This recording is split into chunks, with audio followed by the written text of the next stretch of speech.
Impact Wrestling held their television tapings over the weekend in Florida, and my oh my, what a newsworthy event. We had new debuts, New Japan stars arriving, title changes, and possibly a top Impact star becoming a free agent soon. All this and more in today's Impact Wrestling news.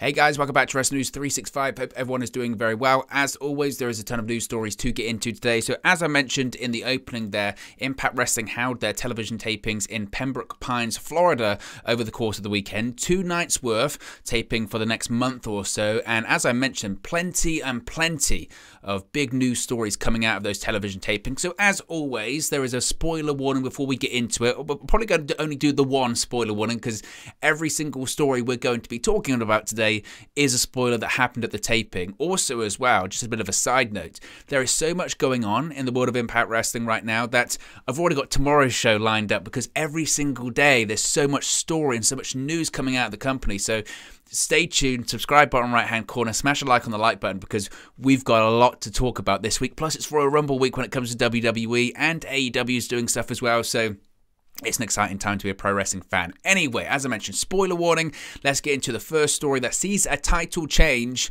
in Matt Cardona winning the Digital Media Championship and turning heel at the Impact Wrestling television tapings over the weekend. Now, according to correspondents in attendance, Cardona captured the championship from Jordynne Grace at the tapings. Now, in the match, which will air on Impact Wrestling television over the course of the next couple of weeks, we actually saw the foundations being laid for this last week on Impact Wrestling when Cardona confronted Jordynne Grace and pointed at the Digital Media Championship. And I made reference here on the channel that Matt Cardona is the perfect person to challenge for the Digital Media Championship, considering he is the Internet Champion. He carries around the Internet Championship. You saw him carrying the Internet Championship at the GCW event last night. What a match that was at the Hammerstein Ballroom as well.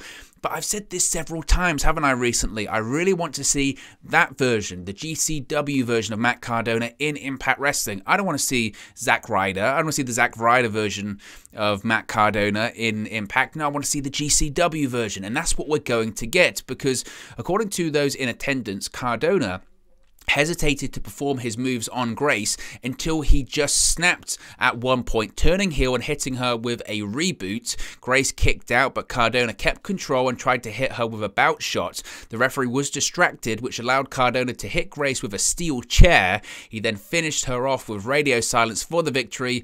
After the match, Cardona posed on the ramp and flipped off the crowd to end the segment. You can see it right there. I had to blur it because it's YouTube. But Grace, of course, was the inaugural Digital Media Champion back at Bound for Glory. She won the title, defeating the likes of Chelsea Green, Falabar, John Skyler, Crazy Steve, and Madison Rayne in a tournament final 6-way match. Now, of course, this is Cardona's first title reign of any kind in Impact. He challenged for the Impact World Championship at the Hard to Kill pay-per-view earlier on this month. But I'm glad that they're going in this direction. As I mentioned, I'm sure like many people, I watched the GCW World event last night from the Hammerstein Ballroom, and there was so much in that show that was amazing. But even though the Matt Cardona match was just hilariously overbooked and crazy and all that kind of stuff, it was fun. It was fun. And Matt Cardona in GCW, going all the way back from last summer where he had the Nick Gage match, the Death match, and then won the GCW World Championship in the way that he lost it to Jon Moxley. All of it has just been highly entertaining. And Matt Cardona at the moment, he's over. And I wasn't sure if initially I truly believed that he would be able to get there. I felt that maybe his moment had come and gone. You know, he was super popular in WWE and around, when was it, 2010, 2011, and he had the whole Kane debacle and just became a bit of a laughing stock, and WWE really almost felt like they punished him for getting over on his own because he had the Z True Long Island story on YouTube and got super over on social media, and it looked like WWE were going to run with him because he was selling merchandise. He had Madison Square Garden cheering his name, and as in anything with WWE, they just ruined it completely. And by the time he was released by WWE in 2020, it just felt like, again, the moment had passed and maybe he should have gambled on himself earlier. But after a bit of a stuttering start, when he was released, he went into AEW and didn't really do anything of note, didn't get offered a contract by AEW. He thought he was going to get offered one. He didn't. And even when he came into Impact Wrestling, he came in to Impact Wrestling at Hard to Kill in January of last year.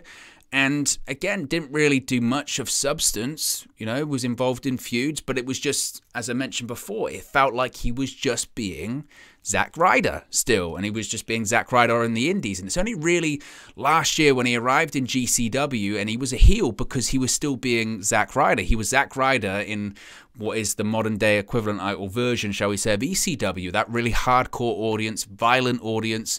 And it was just brilliant, because it's so wrong.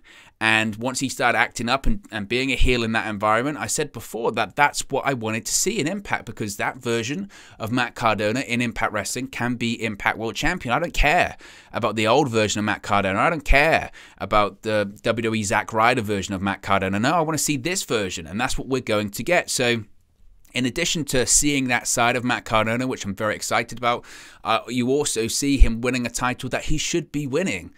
Jordan Grace was a good digital media champion, but if there's anyone on the Impact Wrestling roster that should be holding the digital media championship, the championship that's all about social media and the internet and online and 2022 and modern, it's Matt Cardona. He was the internet champion way back when in 2010, 2011. He created that championship that WWE tried to own, but they didn't. He uses it at the GCW events and on the indie scene as well. It just makes so much sense. It makes too much sense. So I'm very glad to see that, and I'm just excited to see where he goes now in Impact Wrestling going forward. I think that's really exciting. And again, if they play this right, this version of Matt Cardona, who is super over at the moment, a lot of people are talking about him, especially coming out of that GCW show last night, as mentioned, with the Mick Foley on the back of the flannel shirt, and Mick Foley said he's going to talk about it. I think Impact realized this is a guy that's got some buzz about him, and it would be foolish to not put a title on him, highlight him. So I think the sky's the limit. I really do for Matt Cardona right now. Now, these television tapings, there was a lot of hype going in around it when it came to the Bullet Club being there and what was going to be going on with the Bullet Club. Now, we knew the Bullet Club were going to be facing Violent by Design at this set of television tapings, but we kind of know what's going to be happening going forward when it comes to the Bullet Club and heading into No Surrender, because what's going to be happening at No Surrender is we're going to have this Violent by Design and Good Brothers alliance is going to sort of splinter off, because essentially what we're going to see is Jay White versus Eric Young in a match. And we're also going to see the Guerrillas of Destiny versus the Good Brothers for the Impact Tag Team Championships, which is really exciting. So we kind of saw this play out over the course of both days at the television tapings, which was great. So we saw matches where the Bullet Club defeated Jake Something, Mike Bailey, Ace Austin and Madman Fulton. After the match, and I think this will probably air either this week or the week after, the Bullet Club was confronted by Violent by Design and Impact World Tag Team Champions, the Good Brothers, to end the taping. Now, as I mentioned, this is going to build, and we kind of saw this unholy alliance, if you will, continue this past week on Impact Wrestling, when I think on the YouTube, again, they called it a version of the Unholy Alliance and all that kind of stuff.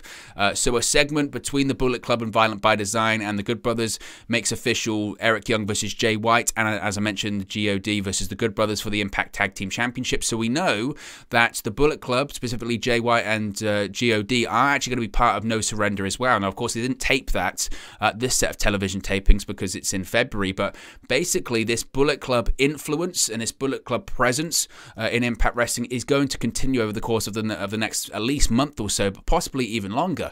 And that's what I spoke about before. The moment that I saw the announcement when it was made at Wrestle Kingdom that New Japan was returning to Access TV, I went, man, this working relationship between Impact Wrestling and New Japan is getting even stronger, because, again, Impact and New Japan have had this working relationship back on for about a year or so, 18 months, but now that New Japan is back on the network that's owned by Anthem, which owns Impact Wrestling's the lead-in for New Japan every single week, so it makes even more sense that there would be this crossover. So I'm not saying that Jay White and the GOD and the Bullet Club are going to be regulars on Impact, but I think their presence is going to be way more than just having Chris Bay and the occasional New Japan member there. I think we're going to see way more of that. So it's exciting. It's very exciting. We also saw a match, I won't revealed the outcome of this one on the second day of television tapings that saw Jay White and the GOD face off against Violent by Design as well in a six-man tag, as you can see on the screen right there. That was the one that was advertised for the event. So that's basically the direction that that's going in, and it looks like, as I mentioned, we're going to see way more of Jay White and way more of the Guerrillas of Destiny in Impact Wrestling, and that can only be a good thing. And they've been teasing that on social media anyway, specifically when it comes to the Good Brothers, because they've been teasing that, of course, the Good Brothers, OG members of the Bullet Club, founding members when Prince Devitt was the leader. Of course, Kyle Anderson at one point, once Prince Devitt left and AJ Styles came in, Kyle Anderson was the actual leader of the Bullet Club. So there's way more scope for that, and I don't think they've really touched on it that much. I mean, it's been hinted, it's been kind of, but there's way more they could go into that, and I think that's basically what we're going to see play out in Impact Wrestling over the course of the next couple of months or so. Remember as well, we're entering the final year of the Good Brothers contract too. So this is a really interesting year for Kyle Anderson and Doc Gallows. Whether or not they decide to stay with Impact Wrestling, whether they sign with AEW, which I kind of feel is where they'll go. The reason they're in Impact right now is not because their working relationship between AEW and Impact is severed, because it's not, but it's just not the big storyline that it was last year. So it's a very curious time, and maybe this is Impact Wrestling's way of also saying to the Good Brothers, look, you want to stick around because I know you're doing work with New Japan, but we can do something really big here when it comes to New Japan and Impact Wrestling as well. So that's quite curious too. Speaking of contracts expiring, Josh Alexander, we spoke about this before, that Josh Alexander's contract does expire this year. I believe it expires next month, unless something has changed about that, and they're starting to hype this up. They're starting to hype this up when it comes to a possible storyline in Impact Wrestling. Now, it must be said there's kind of a lot of moving parts here, and it kind of does touch on the next story that I'm going to talk about, but a match was made for No Surrender that involves the likes of this Honor No More group, the Ring of Honor group, and the Impact Wrestling stars. So essentially, the Honor No More wrestlers were seen in the crowd during the first episode, so I think this is going to air this week. It's very difficult to know when all of this is going to air. Anyway, the Ring of Honor guys were in the crowd. Chris Sabin, Rhino, Josh Alexander, and Eddie Edwards hit the ring to stop the Ring of Honor guys from coming in. Now, out comes Scott D'Amore and has words with Maria Kanellis on the mic while the two teams taunted each other. D'Amore announced a 5-on-5 match for No Surrender. It doesn't mention if it's elimination or just a single full match. This sets up a match between Chris Sabin and PCO. Nevertheless, Scott D'Amore said that the five guys do not represent Ring of Honor and do not work there, but men like Ring of Honor World Champion Jonathan Gresham, who we're going to be talking about tomorrow, by the way, and Ring of Honor Ambassador Kerry Silkin do represent Ring of Honor. Now, Scott D'Amore also said if the Ring of Honor guys win at No Surrender, they can stay in Impact Wrestling. So Scott D'Amore announced that Josh Alexander was going to be part of that match. Wow. The following night, at the next set of TV tapings, Josh Alexander comes out and cuts a promo saying he will be invoking his rematch clause against the winner of Moose and W. Morrissey, that Impact World Championship match at No Surrender. Alexander goes on to issue an open challenge, and the person that answers that we'll touch on later on. There's so much going on here. At the end of that match, Scott D'Amore comes out and eventually gets pushed down by Josh Alexander. D'Amore asks him, what do you want? And Alexander says he wants the Impact World Championship around his waist and to be the face of the company. And if he doesn't get his title shot, he will be the hottest free agent in wrestling. D'Amore responded by pulling Alexander from his No Surrender match and sending him home. Not in real life, but sending him home from the taping. So I think they're playing up that Josh Alexander's contract might be going up. And I kind of touched on this before, that I felt that, for me, what they were certainly building towards at the end of last year, Josh Alexander, X-Division champion, they wanted to do an equivalent of the ECW Television Championship with Rob Van Dam in the late 90s. This is really dominating championship reign, defeating all kinds of challenges, which he did, winning Ultimate X matches, defeating New Japan guys, defeating guys that weren't necessarily high flyers, all that kind of stuff. Josh Alexander was doing it. Cashes in option C and faces Christian Cage, beats Christian Cage, and you felt like that's what they were building towards, him winning the Impact World Championship, being the face of the company and being the guy. That's kind of what they build him up to be for like the previous at least, what, 6, 9, 12 months. Well, I speculated at the time, and I don't know this to be accurate, but I knew that Josh Alexander's contract was coming up in February of this year. And I did think at the time, did they switch to Moose winning the Impact World Championship because they know Moose is locked in? He's locked in. He re-signed with Impact Wrestling last year. He's around for at least, I think it's 2 years, maybe even longer. and they're just not sure if Josh Alexander's going to re-sign. Maybe during that entirety of the push, they thought eventually he'll re-sign because we're basically promising him the world, we're promising him to be world champion, promising him to be the face of the company. Well, now they're playing it up. So I don't know in reality if Josh Alexander has or hasn't re-signed with Impact Wrestling. Obviously, his tag team partner Ethan Page left Impact at the end of 2020. He's working in AEW right now, but you know for a fact AEW would want Josh Alexander to team up with Ethan Page once again because they want the North in AEW. They want to have the North facing the Young Bucks, the North facing FTR, Lucha Bros, Jurassic Express, the list goes on and on, Red Dragon. There are so many names there that they want them to face off against, and Impact Wrestling does, quite frankly, have a really difficult job on their hand in convincing Josh Alexander to stay. But I think they're doing everything they can by pushing him so hard as a singles guy, basically saying, look, if you go to AEW, you'll be in a tag team. If you stay here, you'll be world champion. You'll be the guy to defeat Moose. You will be the guy that's the face of the company. And I think what we might be veering off into right now is a bit of a CM Punk WWE 2011 situation where the reality is being turned into a storyline. Now, I don't know if Josh Alexander's made up his decision or not, but that looks to be what they're going to do. And I wouldn't be surprised if come No Surrender, which is in February, of course, that they play this up even more in that he might have a title match when his contract's going to expire. I don't know where the direction is. They didn't get that far in the tapings. Nevertheless, it's curious, and it's a fascinating storyline, and Josh Alexander's future is going to be a big discussion point and a real big bit of news going forward in Impact Wrestling over the course of the next month or so. So once we hear any more developments about it, we'll talk about it, but there's plenty going on there. Now, I touched on the Ring of Honor part, and again, I'm having to sort of navigate here. Kenny King is back in Impact Wrestling as well. Kenny King is back being part of the Ring of Honor faction. Now, of course, Kenny King wasn't previously in this Ring of Honor faction. It's not the first time he's been back in of course, Impact Wrestling. He's actually a former X Division champion.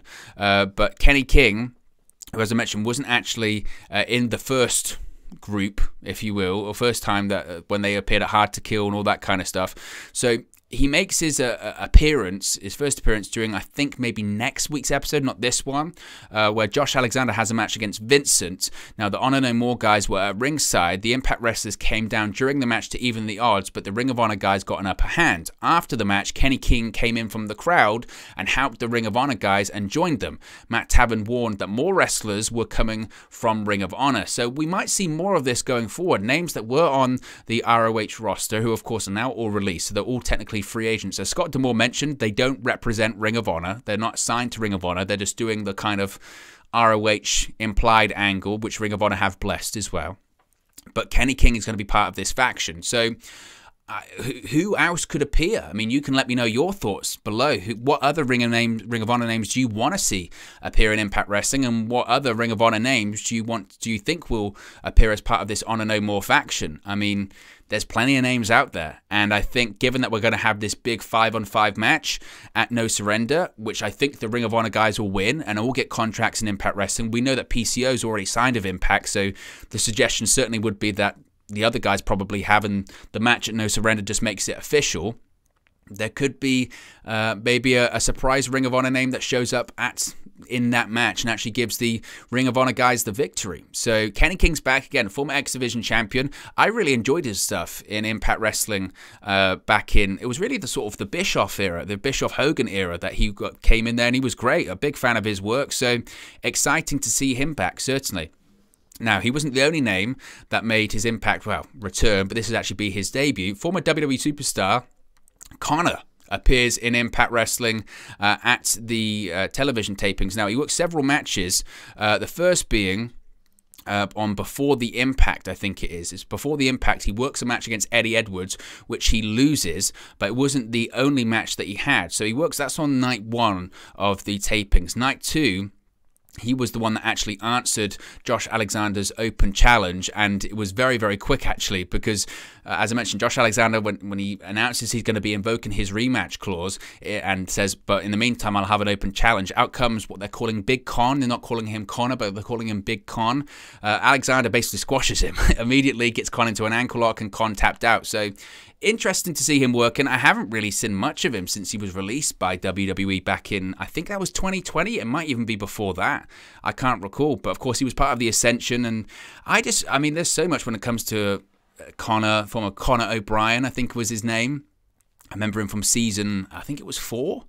Or might have been even earlier than that in NXT, and then he obviously part of the Ascension. Initially, his tag team partner was actually Bram, who's in the NWA now, but then it got changed to Victor, and they were great. NXT tag team champions, did great. I mean, even before he was in a tag team, I think, well, he was with Bram, they were the Ascension, then obviously Bram got released, and then he was just the Ascension Connor. And then eventually Victor came in. They were dominating tag team at the time, longest reigning. They still might be. I don't know if they are anymore, but one of the longest reigning NXT tag team champions in history. And then like everything in WWE, when they got called up to the main roster, the gimmick they had in NXT just got completely removed. And essentially they just tried to make them Demolition merged with the Legion of Doom. And the problem is when you do that and you have them wearing shoulder pads and face paint, everyone just goes, why are you trying to be the Legion of Doom and Demolition? Just be yourself. And that was the problem. They were doomed on the rival. And then after that, because they didn't get over, because the gimmick sucked, WWE gave up on them and they were just there. And eventually, as always, they got released. And I don't know if, again, if he's been doing much since then. He's probably been doing stuff on the indies, I would assume, but I haven't seen much of him. But if this leads to a full-time thing or, you know, a regular thing, shall we say, in Impact, not a lot of people are full-time with that company, but a regular thing with Impact remains to be seen ultimately. But good for him. Good for him. And I would probably expect him to be a part of some tapings going forward. Finally, we mentioned about No Surrender, and we do have some matches planned for No Surrender, as I mentioned before. We've got this Impact World Championship match that we already knew between W. Morrissey and Moose. It's also been announced that the Knockouts Championship will be on the line. Again, this will be announced at the upcoming television tapings with Mickie James defending the Impact Knockouts Championship against Tasha Steelz. We've also got the match, as I mentioned earlier, between Honor No More, Eddie Edwards, Chris Sabin, Rhino, Josh Alexander, and Rich Swann. Of course, if the Ring of Honor wrestlers win, they'll be allowed to stay in Impact Wrestling. We also know, as I touched on, that Jay White will be facing Eric Young. And we've got this Impact Tag Team Championship match between the Impact Tag Team Champions, the Good Brothers, and the Gorillas of Destiny. So it's already shaping up to be a really big event. And we're going to be doing a watch-along for this one and a post-show. So we're going to have everything covered. And, of course, once all of this stuff airs on television, we'll break it down even more because you can only get so much from reports at the events. So once it airs on television, we'll break it down even more and talk about plenty of Impact Wrestling news. As I mentioned, tomorrow, I've already got tomorrow's show mapped out. I mean, we've gone over 20 minutes here, and I've got so much to talk about when it comes to other news stories as well. So plenty of Impact Wrestling news, and now is the time to subscribe. Bottom right-hand corner, smash a like on the like button, and let me know your thoughts on all of these Impact Wrestling news stories we've spoken about today. Anyway, guys, thank you very much for watching, and I'll speak to you again very, very soon. Peace. Hey guys, thank you for watching, listening, streaming, or however you come across this video today. Be sure to click on the video on the right there to watch our next video, or click the bottom there to subscribe, or the bottom right hand corner. Thank you very much, and I'll speak to you again very soon.